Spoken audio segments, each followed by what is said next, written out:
మెదడు నరముల సంబంధిత వ్యాధులతో బాధపడుతున్నారా? కర్నూలు, హైదరాబాద్, చెన్నై, బెంగళూరు వంటి నగరాలకు వెళ్లకుండా ఇప్పుడు మన పొద్దుటూరులోనే ఈ సమస్యల పరిష్కారానికి అందరి కోసం స్థాపించబడింది వెంకటారాధ్య న్యూరో కేర్. మా అడ్రస్ డోర్ నంబర్ 9/397 ఈశ్వర గ్యాస్ ఏజెన్సీ పక్కన, హోమాస్పేట, పొద్దుటూరు, కడప జిల్లా. మా ఫోన్ నంబర్ 8519901459.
డిసెంబర్ 21 తారీఖు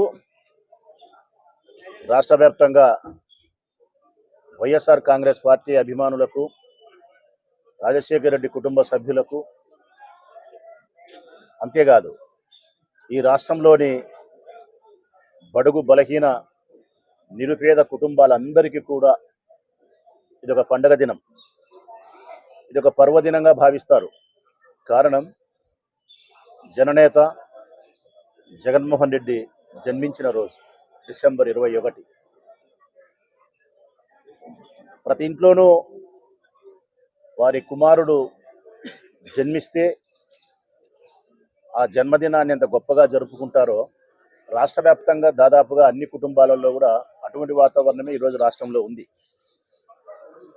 ఇంకా ఖచ్చితంగా చెప్పాలంటే, నిజాయితీగా మాట్లాడాలంటే, మా పార్టీ మోసం చేత ఓడించబడిన తర్వాతనే జననేత జగన్మోహన్ రెడ్డి యొక్క విలువ, పాలన, సంస్కరణ, సంక్షేమము, అభివృద్ధి, విద్య, వైద్యము, వ్యవసాయము, వీటి ప్రాధాన్యత, వీటి సంస్కరణ, వీటి పాలన ఇంకా బాగా అర్థమైంది. ఇప్పుడు ఇది సత్యం. ఇది మేమేదో జగన్మోహన్ రెడ్డిని పిచ్చిగా ప్రేమించే అభిమానులమైన మేము మాట్లాడే మాట కాదు. ఇది రాష్ట్రంలో నుండే ప్రతి మనిషి మాట్లాడుతున్నాడు. ఈరోజు నువ్వు ఏ చెల్లెలను కదిలిచ్చినా కూడా జగన్ గొప్పతనాన్ని గురించి ప్రస్తావిస్తున్నారు. సందర్భం వస్తే ఏ పల్లెలేగుపోయి ఏ రైతును కదిలిచ్చినా కూడా జగన్ యొక్క వ్యవసాయానికి ఆయన చేసిన పాలన, సంస్కరణ, రైతు భరోసా, ఇంటిగ్రేట్ ల్యాబ్స్, ఎరువులు, ఇత్తనాలు, పంపిణీ కార్యక్రమాలు, రైతు భరోసా ద్వారా ఇచ్చిన పంట పెట్టుబడి డబ్బులు, అకాల వర్షాలు వచ్చినప్పుడు 30 దినాలలోనే ఆయన ఇచ్చిన డబ్బులు ఒకటేమిటి,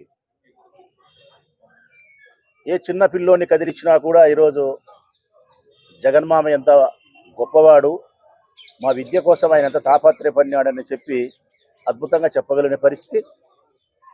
ఇంగ్లీష్లో అనర్గళంగా వాళ్ళ మామ గురించి గొప్పగా మాట్లాడుతున్నారు మాలాంటి పేదరిక కుటుంబాల్లో జన్మించిన పిల్లలు. అందుకే ఇది జగన్మోహన్ రెడ్డి కుటుంబానికి, వాళ్ళ తల్లిదండ్రులకో, లేకపోతే భారతమ్మైనటువంటి ఆయన శ్రీమతి అయినటువంటి భారతమ్మకో, వారి ఇరువురి ప్రేమకు జన్మించినటువంటి వారి కూతుర్లకు సంబంధించినటువంటి బర్త్డే కాదు ఇది. యావత్ రాష్ట్ర ప్రజలకు సంబంధించినటువంటి జన్మదినం. మరీ మేము ఎందుకు ఎక్కువ ఆనందపడతాము వైఎస్ఆర్ కాంగ్రెస్ పార్టీ శ్రేణులు అంటే, మా నాయకుడిని రాష్ట్ర వ్యాప్తంగా ప్రతి కుటుంబంలో ఇంత గొప్పగా ప్రేమిస్తున్నారు, ఇంత గొప్పగా అనుకుంటున్నారు అనే భావన మా హృదయానికి స్పర్శ కలిగినప్పుడు ఇక్కడ ఉండే అభిమానులు అందరూ రాష్ట్ర వ్యాప్తంగా చాలా ఎక్కువ ఆనందపడతాం, ఎక్కువ గర్వపడతాం. ప్రజెంట్ మా ఫీలింగ్స్ కూడా అవే. మా లోపల ఉండే ఉద్వేగము, ఆనందము అవే. మేము ఎక్కడా కానీ మా పార్టీ ఓడిందని కానీ, మా జగన్మోహన్ రెడ్డి ముఖ్యమంత్రి కాలేదని కానీ, లేకపోతే నేనేదో ఎమ్మెల్యే కాలేదని బాధ కానీ, రాగినాయ పేస కూడా మాకు లేదు. అది ఓడిన ప్రారంభ దశలో ఉన్నది, 1 నెల రోజులు 2 నెలలు. ఇప్పుడు లేదు. కారణం, ఈ రాష్ట్రంలోని ప్రజలు ఆయన పట్ల చూపిస్తున్నటువంటి ఆదరణ, అభిమానము, ఆయన పాలన పట్ల ప్రజలకు ఉండే నమ్మకం. ఆయన గురించి చెప్పాలంటే సంక్షేమ పథకాల గురించి చెప్పాలనా, లేకుంటే విద్య గురించి చెప్పాలనా, మెడికల్ కాలేజీలు 17 సాధించినాడని చెప్పాలనా, లేకుంటే పోర్ట్లు సాధించినాడని చెప్పాలనా, నాడు నేడు కింద రాష్ట్రంలోని కొన్ని వేల పాఠశాలలు బాగు చేసినాడని చెప్పాలనా, వ్యవసాయానికి పెద్దపీట వేసినాడని చెప్పాలనా, లేకుంటే సంక్షేమ పేరుతో ప్రతి పేదరికానికి అండగా నిలబడగలిగి 4 పచ్చడి మెతుకులు తినగలిగిన స్థితిని కల్పించినాడని చెప్పాలనా, లేకపోతే మేనిఫెస్టోను ఒక బైబిల్గా, ఒక ఖురాన్గా, ఒక భగవద్గీతగా భావించినటువంటి మొట్టమొదటి రాజకీయ పార్టీ వైఎస్ఆర్ కాంగ్రెస్ పార్టీ. ఇంతకుముందు మేనిఫెస్టో ఎవరికి తెలియదు, నాకే తెలియదు మేనిఫెస్టో పూర్వం 20 ఏళ్ళ కిందట. అంటే దానికి ప్రాధాన్యత లేదు, దానికి విలువ లేదు. పాలకులు అట్లా చేసినారు. కానీ జగన్మోహన్ రెడ్డి గారు వచ్చిన తర్వాత ఏ రాజకీయ పార్టీ అయినా ఎన్నికల కంటే ముందు ఏ హామీలు అయితే ఇస్తుందో మేనిఫెస్టో ద్వారా ఆ హామీలను ఏ విధంగా అమలు చేయాలా అంటే, ఒక భగవద్గీతలో ఉండే ప్రవచనాలను ఏ విధంగా అయితే మనం పాటిస్తామో, ఒక ఖురాన్లో మహమ్మద్ ప్రవక్త చెప్పినటువంటి ప్రవచనాలను ఏ విధైతే గట్టిగా పట్టుకోగలుగుతామో, బైబిల్లో చెప్పినటువంటి ఏవైతే ప్రవచన సూక్తులను మనం స్వీకరించగలిగి ముందుకు నడవగలుగుతామో, మేనిఫెస్టో అంశాలు కూడా అంతే అన్న సంగతిని ఈ భారతదేశంలో ఉండే ప్రతి రాజకీయ పార్టీకి పరిచయం చేసిన వాడు, ప్రతి హృదయాన్ని ప్రశ్నించడానికి కావాల్సిన స్థితిని తీసుకొచ్చిన వాడు జగన్మోహన్ రెడ్డి. కులం లేకుండా, మతము లేకుండా, ప్రాంతము లేకుండా, రాజకీయ పార్టీలతో భేదం లేకుండా అందరినీ అంబేద్కర్ ఆశించినటువంటి రాజ్యాంగంలో పొందుపరిచినటువంటి హక్కులకు ఆధారంగా అర్హత కలిగిన ప్రతి మనిషిని ప్రేమించగలిగినాడు. ప్రతి మనిషికి రాజ్యాంగబద్ధంగా అందించవలసినటువంటి ప్రయోజనాలను అందించినాడు. శత్రువుల పిల్లలకు కూడా గుండెకు ఆపరేషన్ చేయించగలిగినాడు. శత్రువుల పంటకు కూడా నీళ్ళు అందించగలిగినాడు. శత్రువుల కుటుంబాలకు కూడా పచ్చడి మెతుకులు పెట్టగలిగినాడు. ఇది ఈ రాష్ట్రానికి పరిచయం చేసినటువంటి గొప్ప నాయకుడు. సంక్షేమం పేరుతోనూ, అభివృద్ధి పేరుతోనూ, నిష్పక్షపాతంగా ఉండే విషయంలోనూ, మాట ఇస్తే మాట మీద నిలబడే విషయంలోనూ, రాజకీయాలు ఇదిగో ఇట్లా చేయాలా, ఇదిగో పాలన అంటే ఈ విధంగా ఉండాలా, సంస్కరణ అంటే ఈ విధంగా ఉండాలా. సంస్కరణ గురించి మాట్లాడాల్సి వస్తే ఒక 10 పేజీలు చెప్పాల్సి వస్తుంది ఆయన గురించి. చంద్రబాబు నాయుడు 40 ఏళ్ళు పాలన చేసినాడు, ఏ సంస్కరణ లేదు. పాత చింతకాయ పచ్చడి ఎట్లుంటుందో జీవితం అంతా అట్లనే ఉన్నది. కానీ జగన్ వచ్చిన తర్వాత గ్రామానికి బాపూజీ, గాంధీ తాత కలలు కన్న కలలను సాకారం చేసినటువంటి నాయకుడు, సాకారం చేసినటువంటి మనవడు జగన్మోహన్ రెడ్డి. గాంధీజీ కన్న కలలు గ్రామ స్వరాజ్యం. ప్రతి గ్రామంలోనూ ఒక సచివాలయం ఉండాలా. సచివాలయం అంటే ఆయన ఉద్దేశంలో, గాంధీ గారి ఉద్దేశంలో సచివాలయం అంటే ప్రభుత్వం అక్కడ ఉండాలా అని. ఏ గ్రామస్తుడైనా కానీ ఎంఆర్ఓ ఆఫీస్ పేరుతోనో, ఆర్డీఓ ఆఫీస్ పేరుతోనో, కలెక్టర్ ఆఫీస్ పేరుతోనో, లేకుంటే రాష్ట్రంలో ఉండే సచివాలయం పేరుతోనో ఎక్కడికో పోవాల్సిన అవసరం లేకుండా ప్రతి గ్రామానికి ఒక ప్రభుత్వం అక్కడే నడవాలంటే సచివాలయం ఉండాలని కోరుకున్నాడు. అదే గ్రామ స్వరాజ్యం. దేశానికి ఏ విధంగా స్వరాజ్యం వచ్చిందో ప్రతి గ్రామానికి స్వరాజ్యం రావాలంటే పరిపాలన అక్కడే జరగాలని చెప్పినాడు. 70 సంవత్సరాలు స్వాతంత్రం వచ్చిన తర్వాత ఈ భారతదేశంలో ఇప్పటి వరకు బాపూజీ కన్న కలలను సాకారం చేసినటువంటి మనవడు జగన్మోహన్ రెడ్డి. గ్రామానికి సచివాలయం ఏర్పాటు చేసినాడు. గ్రామంలో 14 మంది ప్రభుత్వ ఉద్యోగస్తులను ఏర్పాటు చేసినాడు. అందుకు కావాల్సిన పరిపాలన సెటప్ అంతా ఏర్పాటు చేసి ఏ పల్లెలో ఆ పల్లెలో వారికి ఏం కావాలనో అక్కడే పరిష్కారం అవుతుంది. ఇది సంస్కరణ. ప్రతి 50 ఇళ్లకు ఒక వాలంటీర్ని సేవకుని ఏర్పాటు చేసి వారికి కావాల్సిన మంచి చెడ్డలు చూడగలిగినాడు. చూడి, ఇది సంస్కరణ. గ్రామానికి అంటే ప్రతి కాన్స్టిట్యున్సీకి రైతుల యొక్క విత్తనాలను, ఎరువులను నకిలీనా కాదా అని నిర్ధారణ చేసుకోవడానికి కావాల్సిన పరీక్ష చేసే పరీక్ష ల్యాబ్స్ను ప్రతి నియోజకవర్గంలోనూ ఏర్పాటు చేసినాడు. ఇంటిగ్రేట్ ల్యాబ్స్ అంటారు. అంతకుముందు అయితే ఉమ్మడి ఆంధ్రప్రదేశ్లో 3 చోట్ల ఉండేటి ఇంటిగ్రేట్ ల్యాబ్స్. 3 చోట్ల, తిరుపతిలో ఒకటి, తెలంగాణలో ఒకటి, ఉత్తరాంధ్రలో ఒకటి. ఈరోజు 120 చోట్ల 130 చోట్ల ఉన్నాయి. అంటే మున్సిపాలిటీస్ తప్పిస్తే వ్యవసాయం ఉండే ప్రతి కాన్స్టిట్యున్సీలోనూ ఇంటిగ్రేట్ ల్యాబ్ తీసుకొచ్చినాడు. ఇది సంస్కరణ. గ్రామాలలో రైతు భరోసా కేంద్రాలు ఏర్పాటు చేసి వ్యవసాయ అధికారులను ఉంచి సలహాలు ఇప్పించగలిగినాడు. ఏ సీజన్లో ఏ పంట వేయాలా, ఏ పంటకు ఏ ఎరువులు వేయాలా, ఏ విత్తనాలు చల్లాలా, ఏ మందులు పెట్టాలా, ఏం కథ అనే సలహాలను వ్యవసాయ అధికారుల ద్వారా ఇప్పించగలిగినాడు. అక్కడే ఎరువులు విత్తనాలు పంపిణీ చేయించగలిగినాడు. ఇది సంస్కరణ. ఇంగ్లీష్ మీడియాన్ని ప్రవేశపెట్టినాడు. డిజిటల్ ఎడ్యుకేషన్ను పరిచయం చేసినాడు. పిల్లలకు 8-9 పిల్లలకు ఐప్యాడ్స్ ఇచ్చినాడు. ఇది సంస్కరణ. సంక్షేమ పథకాల పేరుతో నిరక్షరాస్యతను పోగొట్టేదానికోసం, అక్షరాస్యతను పూర్తిగా సాధించేదానికోసం బడికి పంపండి, మీ పిల్లలను పనికి పంపొద్దు అని చెప్పి అమ్మఒడి పేరుతో 15,000 రూపాయలు ప్రతి తల్లి అకౌంట్లో జమ చేసినాడు. చూడి, ప్రభుత్వ పాఠశాలల్లో నో అడ్మిషన్స్ అనే ఫుల్ అయిపోయినాయి సీట్లు అని చెప్పి బోర్డు వచ్చే పరిస్థితి వేసినాడు. చూడి, ఇది సంస్కరణ. ఇది సంస్కరణ. మహిళలకు పూర్తి గౌరవాన్ని ఇచ్చి, రాజకీయ స్వేచ్ఛనిచ్చి 33% కంటే ఎక్కువ రిజర్వేషన్ను తన వ్యక్తిగతంగా కల్పించినాడు. ప్రతి నియోజకవర్గంలోనూ మహిళలకు చోటు కల్పించినాడు పదవులలో. ఈరోజు ఇంతమంది మహిళలు రాజకీయాల్లోకి రాగలిగినారు, ఇంత స్వేచ్ఛగా మాట్లాడగలుగుతున్నారంటే అది వైఎస్ఆర్ కాంగ్రెస్ పార్టీ సాధించినటువంటి సంస్కరణ, స్త్రీలకు మా పార్టీ ఇచ్చినటువంటి గౌరవం. ఈరోజు రాష్ట్రంలో ఎక్కడికి పోయినా కానీ మేము ఎంతమంది కనిపిస్తామో దాదాపుగా అంతమంది మా చెల్లెళ్ళే కనిపిస్తున్నారు. ఇట్లా ఎన్నో మంచి కార్యక్రమాలు జగన్మోహన్ రెడ్డి చేయగలిగినాడు కాబట్టి, మంచి పరిపాలన అందించగలిగినాడు కాబట్టి ఈరోజు జగన్మోహన్ రెడ్డి జన్మదినాన్ని రాష్ట్ర వ్యాప్తంగా ప్రతి కుటుంబంలోనూ తన పెద్ద కొడుకు జన్మించిన రోజుగా భావించి పండగ చేసుకుంటున్నారు. అందులో భాగంగానే ప్రొద్దుటూరు నియోజకవర్గంలో కూడా మేము కూడా ఈరోజు వైఎస్ఆర్ కాంగ్రెస్ పార్టీ నాయకత్వంలో మేమందరం అక్కా చెల్లెళ్ళు కానీ, అన్నా తమ్ముళ్ళు కానీ, అన్నా చెల్లెళ్ళం కానీ అందరం ఒక చోట కలుసుకొని ఫస్ట్ మొట్టమొదట ఈశ్వరుని అవతారమైనటువంటి రుద్రావతారమైనటువంటి రుద్రుని యొక్క అవతారమైనటువంటి ఆంజనేయ స్వామి గుడాయపల్లె గ్రామంలో ఇక్కడ ఆ దేవదేవునికి పూజలు అర్పించి నిండు 100 సంవత్సరాలు జగన్మోహన్ రెడ్డి గారు సంపూర్ణ ఆరోగ్యాన్ని, ఆయుష్ను కలిగి ఈ రాష్ట్ర ప్రజలకు ఎంతో మేలు చేసే విధంగా ఆయన ఆశీర్వదించుతుందని చెప్పి ప్రార్థనతో ప్రారంభించినాం. ఈ నుంచి అనేక కార్యక్రమాలు, సేవా కార్యక్రమాలు, గవర్నమెంట్ హాస్పిటల్లో ఎంతోమంది పేషెంట్లు అక్కడ ఉంటే వారికి పాలు, బ్రెడ్, పండ్లు పంపిణీ కార్యక్రమం.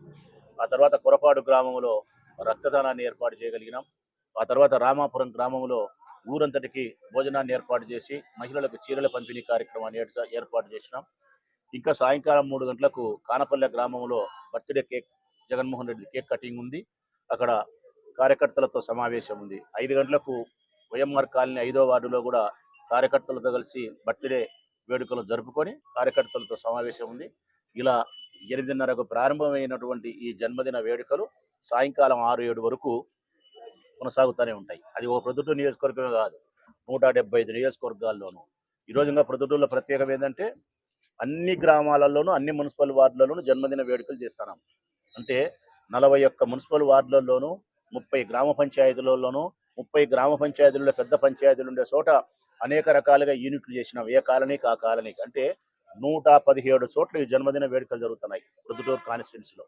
117 చోట్ల ఒక్కొక్క చోట 100 మంది, 80 మంది, 200 మందితో కార్యకర్తలతో, గ్రామస్తులతో సమావేశమై జన్మదిన వేడుకలను జగన్మోహన్ రెడ్డి గారు జరుపుకుంటున్నారు. ఇది చరిత్ర.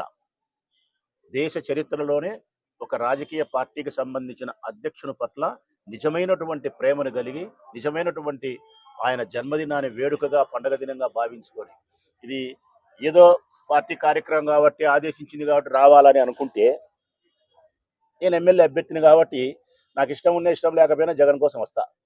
ఇది సత్యం. ఇది సత్యం ప్రజలారా. నాకు ఇష్టం ఉన్న ఇష్టం లేకపోయినా పార్టీ ఆదేశించింది కాబట్టి జగన్ కోసం వస్తా. ఎందుకు? నాకు ఎమ్మెల్యే టికెట్ ఇవ్వాలి కాబట్టి. నేను రాకపోతే ఆయన టికెట్ ఇయ్యడు. వీళ్ళకేం టికెట్లు ఇస్తారన్నా? ఇన్ని వేల మందికి ఏం టికెట్లు ఇస్తారు? వీళ్ళలో ఎవ్వరు ఎమ్మెల్యేలు కాదు. మరి వీళ్ళలో ఎవ్వరు జగన్మోహన్ రెడ్డి దగ్గర నుంచి ఏదో పదవిని ఆశించి, కాంట్రాక్ట్ని ఆశించి, ప్రయోజనం ఆశించి వచ్చిన వాళ్ళు కాదు వీళ్ళు. ఏ ప్రయోజనము పొందకుండా వచ్చినారంటే నిజమైనటువంటి ప్రేమ ఆయన పట్ల ఉంది. నిస్వార్థపూరితమైనటువంటి ఆలోచనతో ఆయన్ని ప్రేమించి ఆయన బాగుండాలని కోరుకొని వచ్చిన వాళ్ళే ఈ సోదరులు సోదరీమణులు. కాబట్టి రాష్ట్ర వ్యాప్తంగా కొన్ని లక్షల మంది, కొన్ని కోట్ల మంది జన్మదిన వేడుకలు చేసుకుంటారంటే నిజంగా జగన్మోహన్ రెడ్డి కారణ జన్ముడే. నిజంగా జగన్మోహన్ రెడ్డి భగవంతుని ఆశీస్సులతో ప్రజాక్షేమం కోసం, ప్రజాహితం కోసం జన్మించిన వాడని చెప్పి మేము భావిస్తున్నాం. అనతి కాలంలోనే తప్పనిసరిగా ఆయన మళ్ళీ అధికారంలోకి వస్తాడు. ఈ రాష్ట్రాన్ని చాలా కాలం పరిపాలన చేయగలుగుతాడు. ఈ రాష్ట్రం యొక్క దిశను మార్చగలుగుతాడు. ఈ రాష్ట్రాన్ని భారతదేశంలోనే అత్యున్నతమైన రాష్ట్రంగా విద్య విషయంలో ప్రథమ స్థానంలోను, రైతాంగానికి ప్రథమ స్థానంలోను, సంక్షేమానికి ప్రథమ స్థానంలోను ఈ రాష్ట్రాన్ని నిలపగలిగినటువంటి పరిపాలన సుదీర్ఘకాలం ఈశ్వరుని దయ వల్ల చేయగలుగుతాడనే ఆశాభావాన్ని వ్యక్తం చేస్తూ కాన్స్టిట్యున్సీలోని అందరి వైపు నుంచి మా నాయకుడికి, మా ప్రియతమ ఆత్మీయ నాయకునికి, మామూలు నాయకుడు కాదు, మాకు ఆత్మీయ నాయకుడు, మా గుండె పొరల్లో నుంచి వచ్చే మాట. ఇది నాలుక మీద నుంచి వచ్చే మాట కాదు మిత్రులారా, నాభి దగ్గర నుంచి వచ్చే మాట. నాలుక మీద మాట్లాడే మాటలు వేరు, నాభి దగ్గర నుంచి వచ్చే మాట వేరు. మా నాయకుడికి సంబంధించిన ఏ మాట అయినా మా నాభి దగ్గర నుంచే వస్తుంది. మా ప్రియతమ ఆత్మీయ నాయకుడు జగన్మోహన్ రెడ్డి గారికి సంపూర్ణమైనటువంటి ఆరోగ్యాన్ని, ఆయుష్ను, మానసిక శక్తిని, ధైర్యాన్ని ఆ శివపార్వతులు ప్రసాదించాలని అవసరం అనుకుంటే ఆ దేవదేవుని ప్రార్థిస్తాం. మా ఆయుష్లో తలా ఒక్క రోజైనా తగ్గించి ఆయనకు పెంచి నిండు 100 సంవత్సరాలు ఆయన జీవించి రాష్ట్రానికి మేలు చేయాలని కోరుకుంటూ సెలవు. మెదడు నరముల సంబంధిత వ్యాధులతో బాధపడుతున్నారా? కర్నూలు, హైదరాబాద్, చెన్నై, బెంగళూరు వంటి నగరాలకు వెళ్లకుండా ఇప్పుడు మన పొద్దుటూరులోనే ఈ సమస్యల పరిష్కారానికి అందరి కోసం స్థాపించబడింది వెంకటారాధ్య న్యూరో కేర్ మెదడు నరముల hospital. Doctor R Jayachandra Reddy, MD, paediatric, DM, neurology ఆధ్వర్యంలో అందరికీ వైద్య సేవలు అందిస్తుంది వెంకటారాధ్య న్యూరో కేర్ హాస్పిటల్.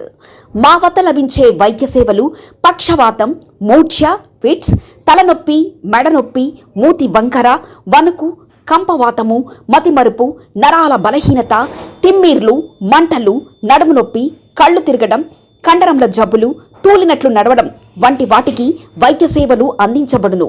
మూర్ఛ వ్యాధి పరీక్ష, వీడియో మూర్ఛ వ్యాధి పరీక్ష, నరాలకు సంబంధించిన కంప్యూటర్ కరెంటు పరీక్ష, కంటి నరములకు సంబంధించిన కంప్యూటర్ పరీక్ష, ఫిజియోథెరపీ వైద్య సదుపాయం, చెవి నరములకు సంబంధించిన కంప్యూటర్ పరీక్షలు ప్రత్యేకంగా చేయబడును. పక్షవాతం వచ్చిన 4 గంటల 30 నిమిషాలలో రక్తం గడ్డం తరుగుటకు ప్రత్యేక సూది మందు థర్బోలైసిన్ నిత్యం అందుబాటులో ఉండట మా హాస్పిటల్ ప్రత్యేకత. చిన్నపిల్లల ఎదుగుదల లోపం, జన్యు సంబంధిత వ్యాధులు, మూర్ఛ వ్యాధులకు ప్రత్యేకంగా చూడబడును. మా అడ్రస్ డోర్ నంబర్ 9/397 ఈశ్వర గ్యాస్ ఏజెన్సీ పక్కన, హోమాస్పేట, పొద్దుటూరు, కడప జిల్లా. మా ఫోన్ నంబర్ 8519901459.